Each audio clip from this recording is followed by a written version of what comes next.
the temperature there drop there is 4 degrees centigrade, which is pretty substantial. This should not have occurred, as I said. It's occurring during when precession, when the orbital forcing is towards warming. It's considered an anomalous event. It basically should not have occurred. There's no other, if you look at all the deglacials over the last 700 to a million years, 700,000 years, all the major deglacials, none of them show any evidence, as yet anyway, no evidence yet of anything like a Younger Dryas cooling during the deglaciation. So I think it's pretty well recognized that the Younger Dryas is a anomalous event. It's been in some body brokers called it a freak event, and I think that's fair. That's a fair term. It's a freak event. And so why is it a freak event? We argue it's because it's due to a freak occurrence of an extraterrestrial impact. Now, in terms of the forcing for the Younger Dryas, there are the short-term, as in the talk tomorrow, there's a short-term forcing. In other words, a big hammer, if you like, the big hammer of an extraterrestrial impact creating a lot of particulates in the atmosphere for a few years at least, which is going to draw down solar radiation. There are other mechanisms of drawing down solar radiation. There's a whole range of them.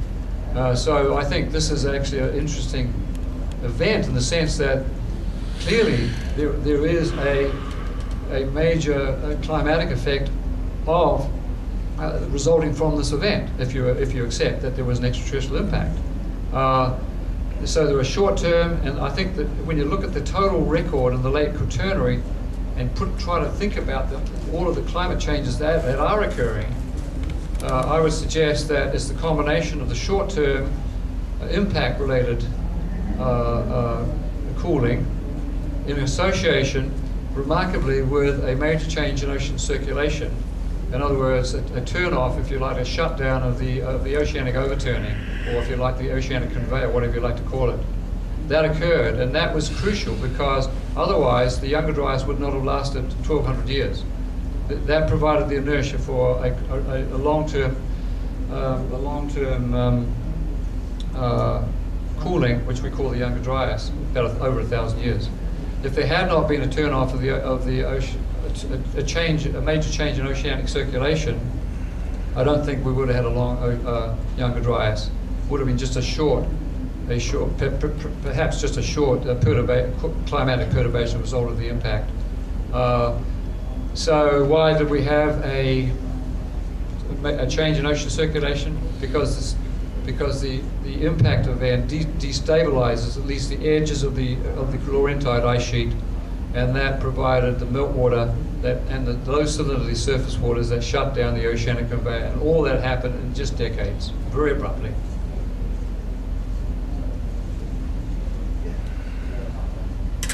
Second question was about the human record. Yeah, Alan, you probably answered that the best.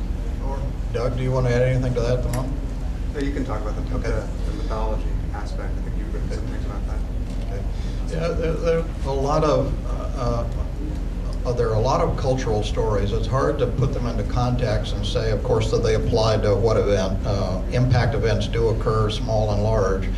But what is known that cultural traditions based on people in the Middle East can go back many, many thousands of years, and the stories get passed on pretty much unchanged.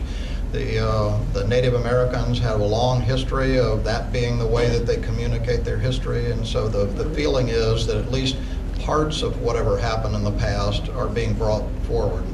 Have they been changed? Absolutely. But when you look at the stories, there are remarkably similar stories, not just in North America, but around the world, and they basically follow a similar pattern. That the Great Spirit or the Creator or God, whoever, warned the people that a disaster was coming. Almost none of them listened, but a few did.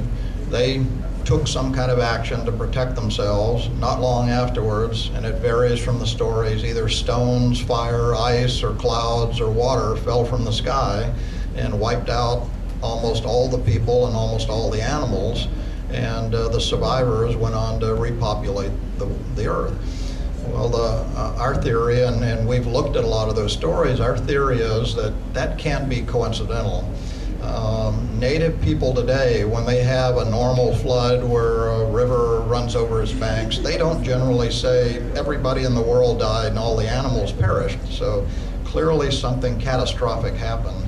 Whether it was from this event, we can't say, but the pattern fits. What they describe seems remarkably like the evidence that we find in the field. There would have been fire from the sky, there would have been flooding, it would have been going in perhaps all directions from the ice sheet. It would have been an extremely, extraordinarily unpleasant time for people and animals. So yes, I think the cultural traditions have some shred of that truth in them. It's plausible to say that. Can we prove it? No.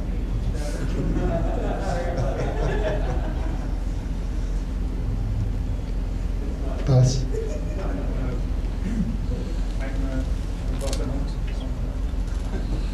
For Trouw, which is a tech newspaper in the Netherlands, and The Economist in London.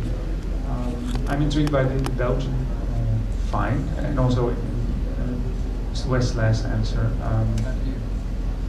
Sorry, I can't hear you. Okay, I'm intrigued by the Belgian find, and also if it's true that this has been recorded in myth, then it's in Middle Eastern myth or stories. So if this black mat is everywhere in North America and it's in Belgium, why is there no record of it in England or in Sweden or anywhere else? Surely there must have been published data of boreholes in those countries. Well, actually, we think it's likely that there is evidence. We've only looked at one site so far, but there is what seems to be an analog to the black mat that's well known throughout Germany and Poland, even into Italy. And it's called the Usolo sand. There's a charcoal layer at the top of that. And while the origin of it is in dispute, it looks remarkably like the charcoal-rich layer that we find across North America. At the Belgium site, we have found microspherules, but while we have no idea whether the event was as catastrophic in Europe as it was here, as we just haven't looked, it seems likely that the effects would have been felt throughout the northern hemisphere. But what we know about is North America. We just have one site there. But we think it's likely that there are other sites in Europe. If there's one, there are more likely others. There have been finds of the carbon spherules in Germany, and they're very similar to the ones we see, probably the same thing. They also contain nanodiamonds. So I think that evidence is just about to be found all over Europe. So the fact that we are now talking about North America, is that because it was an event that happened over North America and spilled over into other areas of the world? Or is it just Two we gentlemen's have name tags are examined the flipped. evidence now and that maybe it was West. pretty much a global event as far as the Northern Hemisphere is concerned? As far as the shock wave from the event, it was most intense in North America. It's unlikely that the shock wave was sufficient to do great damage in Europe. The things we find in Europe are the things that got thrown up above the atmosphere, and they came down presumably all over the world. So there would be a layer of dust and debris that would be at least over the entire northern hemisphere and probably even into the southern hemisphere.